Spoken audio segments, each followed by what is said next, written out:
Salam satu Malaysia. Kembali kita ke program Hati ke Hati pada hari ini. Okey, dengan tajuk yang hot untuk musim COVID ini. Okey, tajuk ni adalah penipuan di atas talian, iaitu Macau Scam. Alright. So, kita bila kata Macau Scam ni, nampaknya macam isu ni memang perlu dititik beratkan kerana bukan it's a simple issue. It's a very critical issue. Okay. So, Macau Scam ni, boleh kata di seluruh Malaysia atau di seluruh dunia ni ramai yang terpedaya. Okay. Tambah-tambah sekarang adalah musim COVID. Jadi, ramai sindiket ni akan mengambil kesempatan dan cuba mencari ruang untuk membuat penipuan ni. Setiap tahun kes berhubung dengan Macau Scam ni semakin meningkat dan ini adalah bukan satu perkara yang kita boleh rasa bangga ke apa. Sepatutnya kes perlu dikurangkan tetapi semakin banyak, so amat membimbangkan. Tanpa kita melengahkan masa pada hari ini, saya ingin perkenalkan dua orang panel kita. Iaitu Tuan Kolbin Salim daripada SPRN Cawangan Taiping dan juga Puan Zulika binti Muhammad, iaitu mangsa scam kita. Sebelum kita teruskan program Hati-Hati ke Hati kita pada hari ini, Tuan Kolbin boleh kenalkan sedikit tentang diri kamu, dari mana, experience of work. Saya penolong kuasa Kolbin Salim bin Sulaiman daripada SPRM Negeri Perak, Cawangan Taiping. Berhubung dengan pengalaman saya di SPRM ini, saya telah berkhidmat di SPRM ini lebih kurang ini sudah masuk tahun yang ke-15. Belum lagi lama, tapi agak lama. Baiklah. So, maksudnya di SPRM ini Tuan akan terima tak laporan berkaitan dengan Macau Scam? Bukan saja kita di SPRM bukan saja akan terima, tapi sebenarnya di SPRM ini merupakan salah satu agensi SPRM yang menjadi sumber rujukan kepada mangsa-mangsa yang terkena lah kita panggil, terkena panggilan, tertipu dengan panggilan-panggilan oleh sindiket Macau Scam. Itu adalah penjelasan yang sedikit. Saya juga ingin memperkenalkan seorang lagi, iaitu mangsa scam kita, iaitu Puan Zulika. Jadi Puan Zulika boleh berkongsi sedikit, Puan berasal dari mana, Puan bekerja sebagai apa, supaya masyarakat tahu. Boleh, teruskan. Saya Zulika binti Muhammad. Suri rumah. Puan berniaga ke? Macam mana? Ada buat apa-apa part time ke? Saya hanya bekerja di rumah saja. Bekerja di rumah. Puan merupakan salah seorang mangsa scam pada tahun bila, Puan? Tahun 2010. 2010. Sebelum kita teruskan, saya ucapkan terima kasihlah kerana Puan sudi tampil untuk rancangan kita pada hari ini. Alright. Tanpa membuang masa, apa kata kita tujukan soalan pertama kita kepada Tuan Kolbin, daripada SPRN Cawangan Taiping. Tuan, soalan saya ni bukan soalan yang susah, semuanya senang saja. Bolehkah Tuan jelaskan lebih terperinci apakah itu maksud Macau Scammer dan apakah motif mereka menyamar sebagai anggota pejabat atau agensi kerajaan? Baik. Macau Scam ni sebenarnya adalah satu sindiket yang kita lebih kenali di Malaysia.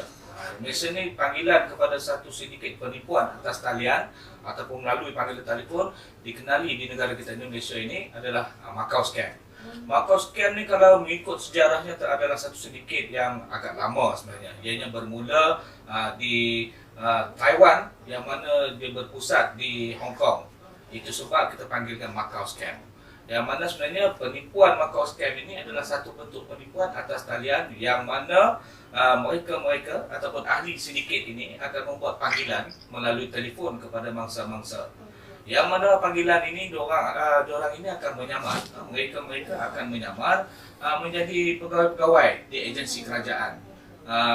Kebiasaannya dan kebanyakannya kebiasaannya daripada PDRM, daripada LSDN, ada juga daripada yang mengatakan orang daripada Bank Negara Malaysia, Waimah daripada SPRM sendiri pun ada wujud juga panggilan-panggilan telefon daripada sindiket Macau Scam ini yang menyatakan bahawa mereka daripada agensi penguatkuasaan, biasanya agensi penguatkuasaan yang memperdayakan mangsa-mangsa ini dengan sesuatu kes yang direka yang sebenarnya untuk mewujudkan satu rasa takut mangsa-mangsa kita ini akhirnya terbudaya dan akan menggunakan dan sekarang ini pada asalnya dia di Hong Kong dan kemudian telah diwujudkan seperti cawangan-cawangan di negara-negara tertentu seperti Indonesia ini yang mana wujudnya akaun warga tempatan dan akhirnya daripada penipuan tadi masa-masa yang tertipu tadi akan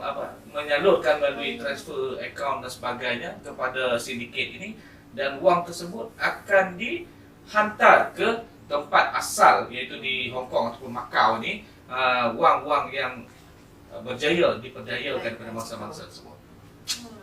So daripada penjelasan Tun Colby ni saya nampak benda ni bukan sahaja di Malaysia tapi di seluruh dunia dan benda ni nampak macam boleh berkembang dari masa ke semasa dan is there any ending for this kind of issue? Okey, kalau nak menyatakan adakah isu ini akan berakhir, sebenarnya isu ini tidak akan berakhir. Tetapi kita perlukan satu langkah kawalan dan pencegahan yang mana penguatkuasaan itu kita perketatkan untuk mengawal aktiviti-aktiviti penipuan yang mana melalui atas talian ini. Sebab kalau mengikut pada sejarahnya, dia berasal, kalau di Asia Tenggara ini, dia berasal daripada Singapura. Bermula pada tahun 2018 dan akhirnya merebaklah sehingga ke kes yang terbaru kita dengar di Malaysia dengan penahanan beberapa individu termasuklah sebenarnya penguatkuasaan yang terlibat sama melindungi kegiatan ini. Sekiranya kita nak menyatakan bahawa perkara ini akan berakhir, ianya tidak akan berakhir selagi ada individu-individu yang mudah diperdayakan oleh mangsa ini. Maka kes ini tidak akan berakhir. Jadi selagi tidak ada kesedaran daripada orang-orang awam, maka nak menyatakan bahawa kes ini tidak akan berakhir, itu akan berakhir adalah satu yang mustahil. Tapi mungkin kita dapat mengawal kes ini, perkara ini daripada terus meningkat dengan penguatkuasaan dan juga pemantauan daripada pihak-pihak berkuasa. Itu penjelasan yang amat baik sekali. Okey, dan boleh saya teruskan dengan soalan kedua saya lah.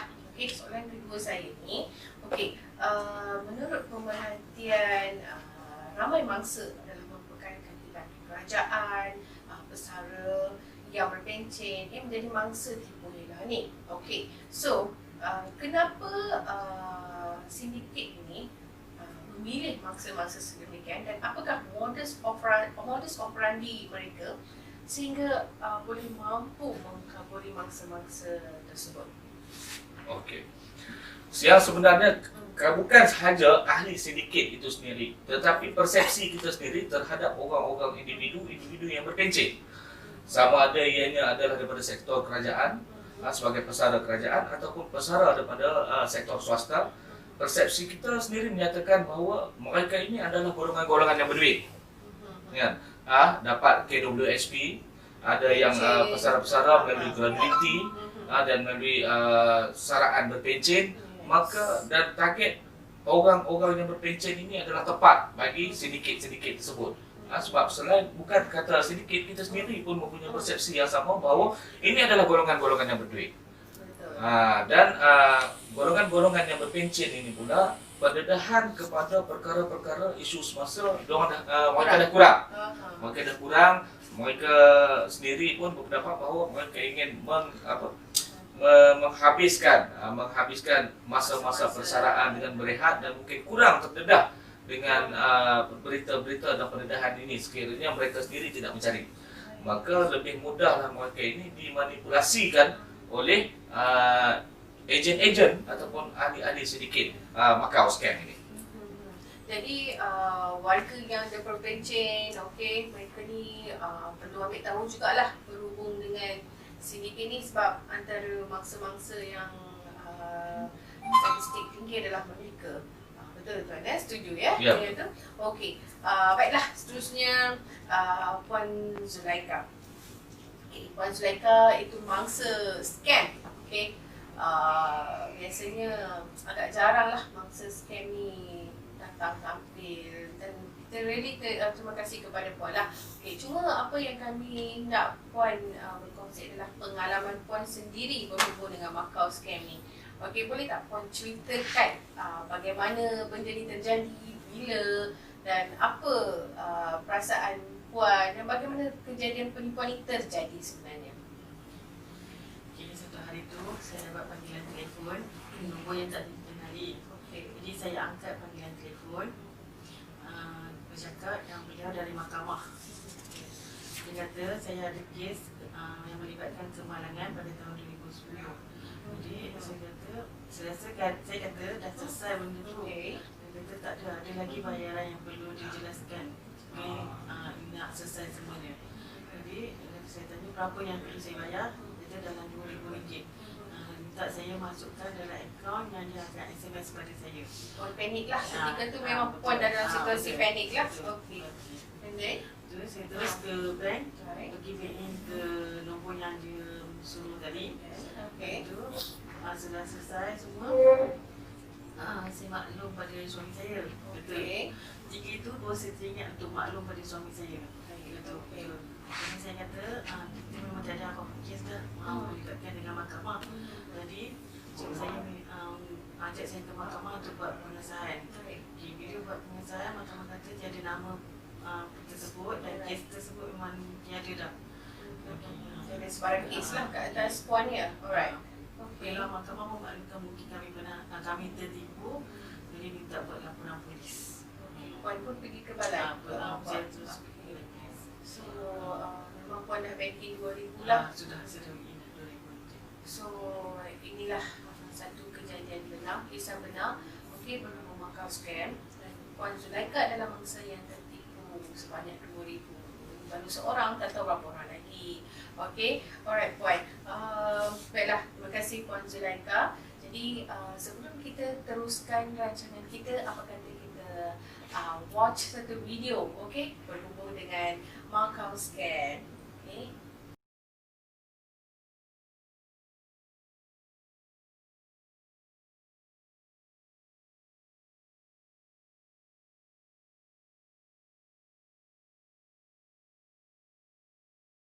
Seramai 12 warga tempatan termasuk 4 wanita ditahan reman selama 21 hari bermula hari ini di bawah Akta Pencegahan Jenayah atau POKA 1999 untuk siasatan kes sindiket Macau scam yang membabitkan kerugian 11 juta ringgit. Perintah tahanan reman itu dikeluarkan Mahkamah Session Ipoh selepas menerima permohonan polis untuk siasatan lanjut mengikut Seksyen 4-1 POKA. Semua suspek berusia 20 hingga 26 tahun itu antara 22 individu yang ditahan di Kuala Lumpur pada 30 Oktober lalu akan direman sehingga 23 Disember ini. Media sebelum ini melaporkan mereka ditahan dalam operasi khas di sebuah kondominium di Seri Petaling, Kuala Lumpur.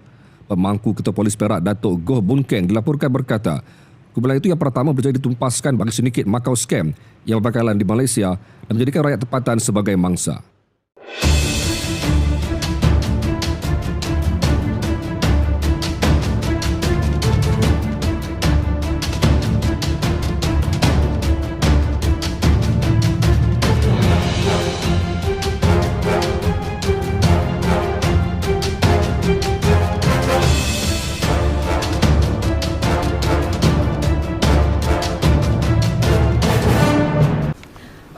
Itulah satu video yang amat rancak berkaitan dengan scam. Okey, memang terdapat banyak kes-kes yang telah dilaporkan.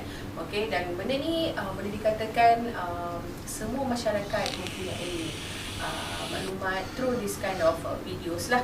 Okey, tanpa membuang masa, seterusnya Tuan Corbin, okey, kita ke soalan seterusnya. Okey, bagaimana pula dengan penipuan online? Okey, seperti terbaru iShare atau pembelian online, pelaburan yang meragukan, adakah ianya salah satu daripada sindiket Macau Scammer? Untuk pengetahuan semua, iShare and Macau Scam adalah satu sindiket yang berbeza tetapi merupakan jenayah terancang untuk mendapatkan ganjaran, okey, suatu ganjaran kewangan melalui pelbagai cara, seperti penipuan dari atas talian. Contohnya seperti skim cepat kaya, okey, menyamar sebagai anggota kerajaan, okey, pegawai bank, okey, PDRM dan sebagainya, pelaburan internet palsu, okey, dan lain-lain jenis penipuan seperti aplikasi like share dan sebagainya, parcel scam, love scam, Macau scam, okey, dan juga seperti perbankan internet palsu, itu phishing. Jadi berhati-hatilah dengan 5 jenis jenayah kewangan ini supaya anda tidak mudah terjerat. Okey Tuan, soalan kembali kepada soalan tadilah. So, bagaimana dengan penipuan online seperti terbaru? Adakah ianya salah satu daripada sindiket Macau Scam? Baiklah. Okey, berkait dengan isu Macau Scam dan juga iShare fan dan sebagainya yang sekarang ini yang menjadi viral dan sebagainya. Okey, dia sebenarnya ada terdapat perbezaan di antara iShare fan dan juga dan sebagainya ni dan dengan Macau Scam. Okey, perbezaan yang ketara, Macau Scam ini yang pertama adalah individu yang di belakang sindiket itu. Macau Scam ini di belakang sindiket ini adalah didalangi oleh individu-individu yang bukan warga negara. Seperti mana yang awal tadi saya sebutkan bahawa sejarah Macau Scam ini bermula daripada Taiwan dan Hong Kong. Tetapi ianya didalangi oleh individu-individu tempatan. Seperti mana kes yang mutakhir ini kes beberapa siri tangkapan yang melibatkan Macau Scam yang didalangi oleh individu tempatan dan juga ada juga di kalangannya adalah penguatkuasa tempatan. Tetapi berbeza dengan MLM ini adalah dalangnya adalah individu tempatan itu sendiri. MLM ini multi level marketing, diciptakan satu syarikat yang kononnya melakukan perniagaan produk ataupun perkhidmatan. Dan apa yang saya tahu, iShare fan ini hanya dengan mengetik like, wang masuk. Itu merupakan salah satu perniagaan, salah satu bentuk perniagaan. Jadi berbalik kepada Macau Scam ini, pada dasarnya, ianya memang berniat untuk menipu. Macau Scam berniat untuk menipu. Dan melalui ejen-ejen ini, aktiviti yang dilakukan ataupun modus operandi yang dilakukan adalah dengan melakukan panggilan telefon. Itu adalah Macau Scam. Tetapi berbeza dengan MLM, ianya seolah-olah berteraskan perniagaan. Tetapi penipuan itu hanya diketahui oleh mungkin kita katakan pemilik syarikat ataupun orang yang menciptakan sesuatu perkara itu. Contoh iShare fan, kalau dulu zaman lama dulu kita pernah dengar skim cepat kaya ataupun skim Pak Mantelo. Yang mana sebenarnya ianya kita tidaklah katakan ejen-ejen. Ia sama juga macam kalau nak disamakan dengan Macau Scam ini, ejen-ejen adalah bekerja untuk majikan mereka yang penipu ini, Macau Scam ini. Tetapi MLM ini selepas daripada individu yang berniat hendak memperdayakan itu, orang yang di bawahnya ini beranggapan itu adalah satu bentuk perniagaan. Itu bezanya. Itu bezanya. Jadi contohnya seperti Puan Zulaika, maaf Puan seperti Puan Zulaika kita ini, kalau dia terlibat dengan MLM, sebenarnya dia berharap itu adalah satu bentuk perniagaan ataupun peluang kepada dirinya yang mana ianya tidak berniat untuk menipu. Tetapi MLM ini pada awal dia orang membuat panggilan, niat mereka adalah untuk membuat satu penipuan. Itu adalah perbezaan yang ketara lah.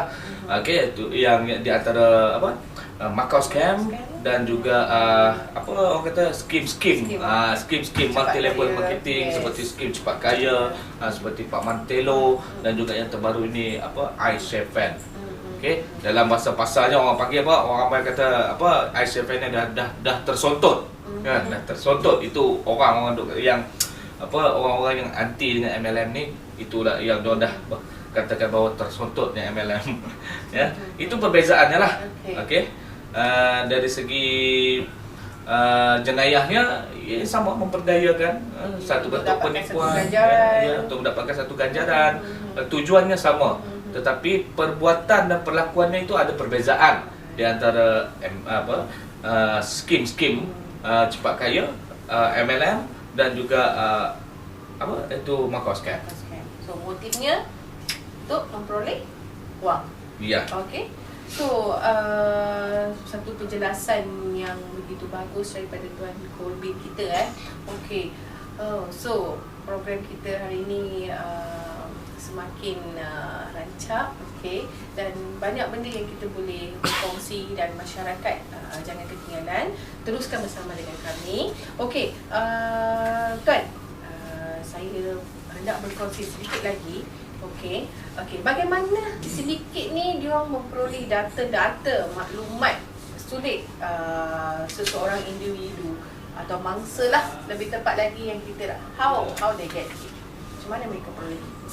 Okey, baiklah.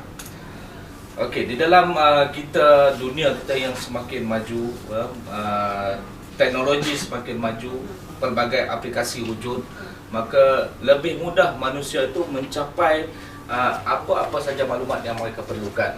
Dan ini saya berikan contoh, tapi saya tidak mengatakan, tidak membuat satu pertuduhan, tetapi umum mengetahui bahawa maklumat-maklumat individu ini kita boleh dapat daripada agensi-agensi kewangan, agensi-agensi pinjaman, ataupun daripada pelbagai institusi yang mana kita biasanya memberikan maklumat peribadi kita melalui pinjaman, pinjaman daripada bank-bank, telco dan sebagainya, yang mana kita sentiasa memberikan butir-butir diri kita, yang mana sebenarnya pihak-pihak yang seperti bank-bank, telco tadi, sebenarnya diorang telah terikat dengan satu akta rahsia rasmi dan sebagainya, yang mana mereka tidak boleh mendedahkan maklumat-maklumat peribadi pelanggan-pelanggannya, tetapi terdapatnya beberapa individu yang tidak bertanggungjawab, yang mana mereka menjadikan maklumat peribadi pelanggan-pelanggan sebagai satu perniagaan. Ya, betul, sebagai satu perniagaan untuk mereka mendapatkan keuntungan. Mungkin pada pemikiran mereka itu adalah side income ataupun pendapatan sampingan, yang sebenarnya perkara itu boleh membawa dan menjebakkan kita kepada sesuatu perbuatan jenayah. Agak merisaukan jugalah, sebab kita percayakan suatu institusi tersebut untuk memberikan data, tapi di sebaliknya berlaku ya. Okey Tuan, mungkin ramai orang yang ingin menonton tahu apakah langkah-langkah yang perlu diambil sekiranya berdepan dengan Macau scam seperti ini. Baik. Ini adalah, pada saya, ini adalah satu perkara yang amat penting, dan saya akan fokuskan kepada anda semua yang menonton, apa kita panggil sebagai program kita pada hari ini, dan ini peringatan kepada semua sekali, termasuk diri saya sendiri. Mungkin kita akan tersilap pada satu hari. Okey, yang pertama saya ingin menjelaskan bahawa SPRM, ini jabatan saya sendiri, dan apa sahaja jabatan ataupun bahagian-bahagian agensi-agensi penguatkuasaan di dalam negara ini tidak pernah menjalankan siasatan melalui panggilan telefon. Melalui panggilan telefon. Itu anda perlu tahu dan anda perlu sebarkan. Sebarkan kepada keluarga, pasangan ataupun kenalan-kenalan. Itu kita perlu sebarkan. Tidak ada, sekali lagi saya ulang, tidak ada sebarang siasatan yang dilakukan oleh mana-mana agensi di dalam negara ini yang dilakukan melalui panggilan telefon. Yang apa yang dilakukan oleh kita di dalam agensi ini hanya panggilan telefon itu dibuat hanya untuk membuat temu janji. Temu janji sebagai contoh, hello puan puan apa ya? Minta maaf, Puan Zulaika. Okey. Hello Puan Zulaika, saya daripada SPRM. Saya perkenalkan diri saya penolong penguasa daripada SPRM. Saya ingin bertemu dengan Puan Zulaika untuk siasatan suatu kes yang mana Puan Zulaika perlu hadir ke pejabat SPRM. Itu yang berlaku. Hanya itu perkara yang berlaku melalui telefon. Tidak ada sebarang pengesahan ataupun siasatan yang dilakukan melalui perbualan telefon. Ataupun arahan untuk transfer tidak akan wujud. Even bank sekalipun tidak akan meminta sesuatu transaksi ataupun sesuatu perkara pengesahan melalui panggilan telefon. Sekiranya ada perkara-perkara yang berkait dengan data-data peribadi dan sebagainya, berkait dengan kes-kes jenayah yang ingin dibincangkan ataupun siasat di jalan yang akan dijalankan siasatan, perkara itu perlu berlaku di premis jabatan tersebut ataupun di pejabat-pejabat jabatan agensi yang membuat panggilan tersebut. Tidak ada berlaku siasatan melalui telefon. Kalau di luar itu mungkin, tetapi dengan cara orang tersebut memperkenalkan dirinya dan menunjukkan apa yang kita panggil kad kuasa, yang mana ianya mempunyai kuasa ke atas pekerjaannya tu. Maka bolehlah dibuat di luar. Tapi selain daripada itu, tidak akan berlaku dan tidak pernah berlaku. Okey tuan, apakah tindakan yang perlu diambil oleh mangsa sekiranya mereka menerima panggilan sebegini tuan? Okey, yang pertama sekali selepas ini ingat pesanan tadi. Ingat pesanan saya tadi bahawa tidak akan pernah berlaku apa-apa urusan siasatan melalui panggilan telefon. Hanya temu janji yang dibuat melalui panggilan telefon. Itu perlu ingat. Yang kedua, jangan sekali-kali memberikan butiran peribadi, terutamanya nombor kad bank, nombor akaun ataupun nombor kad kredit dan sebagainya. Ya, kerana itu adalah milik kita sendiri. Kita tidak boleh memberikan kepada orang lain walaupun bank, kecuali di kaunter bank ataupun bertemu sendiri dengan pegawai bank, ataupun bertemu sendiri bersemuka dengan pegawai-pegawai mana-mana agensi penguasaan. Jangan melayan panggilan-panggilan yang meminta perkara ini. Akaun bank, ya, nombor kad bank ataupun nombor kad kredit anda.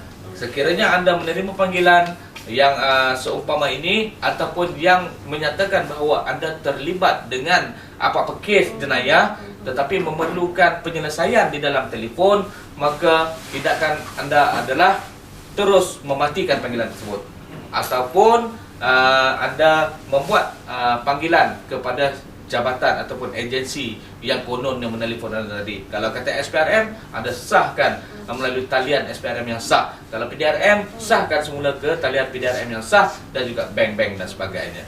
Okey, itu adalah tindakan yang perlu dibuat oleh masyarakat sekiranya berlaku perkara ini pada kemudian hari. Okey, pada tahap mana yang kita perlu buat laporan polis tu? Okey, pada tahap tahap mana kita perlu membuat laporan polis apabila kita telah menerima ugutan. Okey. Apabila kita telah menerima sehingga ke tahap kita menerima ugutan, maka itu yang saya katakan tadi, matikan panggilan telefon. Sekiranya perlu ataupun dengan kadar segera kita laporkan perkara ini kepada mungkin kepada pihak PDRM dan sebagainya. Okey tuan. Okey, Puan Zulaika. Soalan kepada Puan Zulaika. Okey, apakah nasihat Puan kepada masyarakat sebagai seorang mangsa scam? Apa Puan ingin ceritakan kepada masyarakat? Pertama sekali, pastikan panggilan telefon yang diterima adalah sah. Okey. Jika yang melibatkan perlukan pembayaran melalui akaun semua, itu tidak betul sebenarnya. Dan terus letak telefon kepada jabatan yang berkenaan yang mengatakan ada buat panggilan dengan kita tadi. Itu saja. Baiklah, kita sudah sampai ke penghujung rancangan kita pada hari ini. Okey, saya mengambil kesempatan ini untuk mengucapkan ribuan terima kasih kepada 2 orang panel kita yang sudi bersama-sama kita pada hari ini dan memandangkan masa tidak mengizinkan kita. Terima kasih Tuan Corbin, terima kasih Puan Zulaikha kerana berkongsi pengalaman dan sebagainya. Okeylah, sehingga kita bertemu lagi di rancangan lain, di masa yang lain. Dan sehingga itu, ingat, jangan terpedaya dengan Makau Scam. Terima kasih.